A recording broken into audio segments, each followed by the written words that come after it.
What's up guys, it's Booligan with Airsoft Retreat and BooliganAirsoft.com. Today we're doing just a quick video overview of the G36C gas blowback rifle, which I have modified with the addition of an S&T AG36 40mm launcher. I've also made a couple of other tweaks to it, as you'll notice. Modified the top rail, added a cheek rest on the stock, and I have a K-length inner and outer barrel. Kind of length things from the C length, but shorter than the full length G36. Now this is a gas blowback rifle, which means your gas BBs are held in your magazine. The magazine has a metal inner structure with a sort of translucent polymer outer shell. Some users have reported that this shell is pretty easy to break. I haven't had any problems with mine though, so your mileage may vary on that. This is a very heavy gun, especially with the addition of the AG36 on the front. It's obviously very front heavy because you have no weight in the back, no gearbox or anything in the, obviously in the receiver to kind of balance it out a little bit. So it's a front heavy gun and it's heavy. Being a gas blowback rifle, it has a reciprocating bolt handle and bolt. Now it's empty, so this will lock back. Your bolt release is located in front of the trigger. Right here. Let's go forward. Gun is cocked. One thing to note: the safety switch, which is ambidextrous, can only be switched to safe if the gun is cocked. So if the gun being cocked, you can see it would go into safe, single, and full auto. If we dry fire it, will not go into safe. Now, the gun actually gives very good recoil. It's one of the better recoiling gas blowback rifles that I've tested, and it actually works fairly well in cold temperatures. That's the thing that really kind of surprised me about it. I was expecting it to, get eight or nine shots off and then run out of gas in cold weather, like most gas blowback rifles do, but this one did not. Disassembly is a breeze. I'll show you that in a little bit. Let's take a look at the AG36 40mm launcher. It's attached to the gun with a single pin. Just pulls out. This comes off the front, making it very easy to install it. It has, you'll notice, a vertical foregrip as well.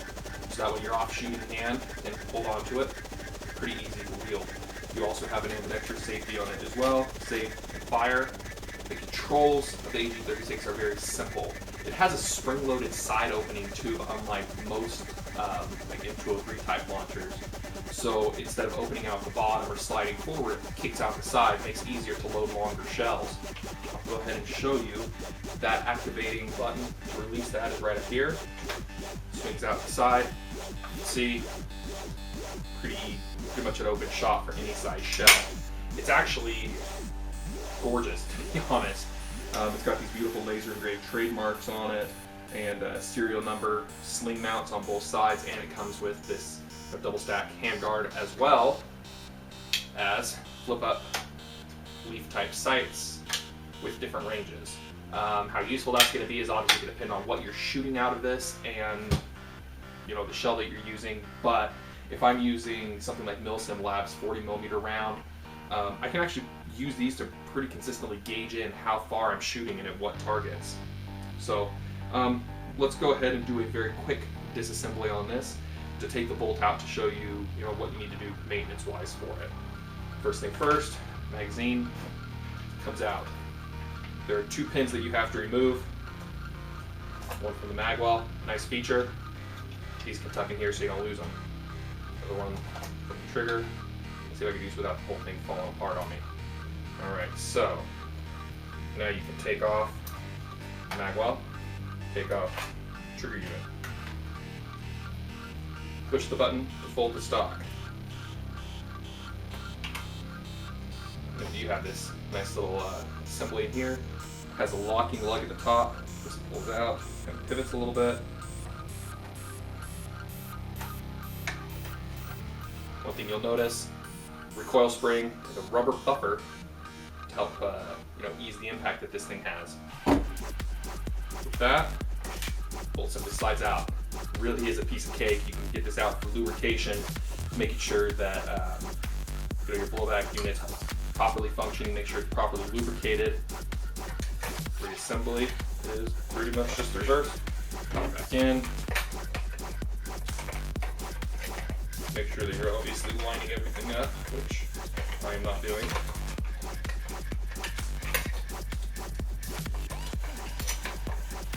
Goes back in, locks into its nice little lug that's up here. There's a little mounting point for it. At this point, you can go ahead, put your trigger use back in. Make sure everything lines up, obviously. Disassembly is, as you can tell, a little bit easier than reassembly is with most things. Finally, your mag well.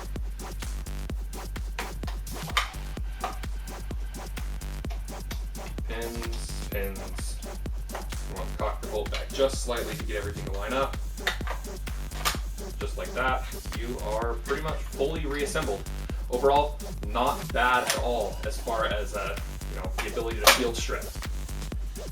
Much better than some guns that I've used in the past. So let's go ahead, take a look at some glamour shots and performance figures. Overall, it's a very nice system. You actually get great recoil forces, great consistent performance as far as a gas blowback rifle goes. And the AG36, your performance is obviously going to depend on what kind of shell you use. Using something like an S-Thunder CO2 shell, I mean, it's loud, the thing sounds like a gunshot, and it'll lob a projectile, 100 plus feet. It has a decent inner barrel here, if you will, that lets your projectile get up to a pretty good speed. So basically, if you're looking for a futuristic, modern, I suppose, gas blowback rifle platform, you don't want to go with an M4 or SCAR or something like that, G36 from WE is an amazing option. It is available in a wide variety of lengths. They've got it in full length, K length, C length. This started as a C length. The only thing I really don't like about it are the WE G39C trades, but without licensing from H&K, what are you gonna do? Magazine would be nice to have fake bullet inserts in there, but again, beggars can't be choosers. There are stickers available to put them in there. So some things to look out for are obviously cold weather performance. It's decent as far as the gas blowback rifle goes. However, you're not going to be putting out the same kind of consistency as AEGs. Cost, the gun itself is not that expensive. It comes in around $200 something if I'm remembering correctly. But your magazines are expensive and they hold a limited number of rounds, so you're going to need to get a lot of them. Also, you're going to be having to feed it gas. You're going to be feeding it, high quality BBs, obviously, as with any gun. So, they're a little bit more expensive, but if you're looking for ultimate realism, gas blowback rifles are, frankly, the way to go. Now, as for the modifications that I made to mine, I wanted to make it similar to a Norwegian AG36 equipped G36. Basically, some photos that I've seen indicate a K-length barrel, AG36, a slightly different carry handle. You notice I trimmed the little ridges off of mine, makes it easier to actually function as a carry handle. Also used an Echo 1 flat top rail kit and an optic and a cheek rest off of a JG G3 SG1.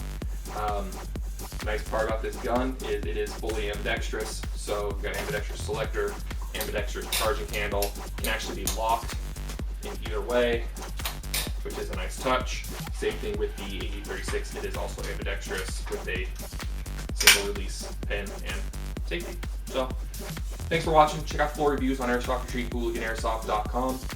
Again, I have separate reviews of the gas blowback rifle itself and of the AG36 launcher, both of which will be linked in the information section of this video. So, thanks for watching.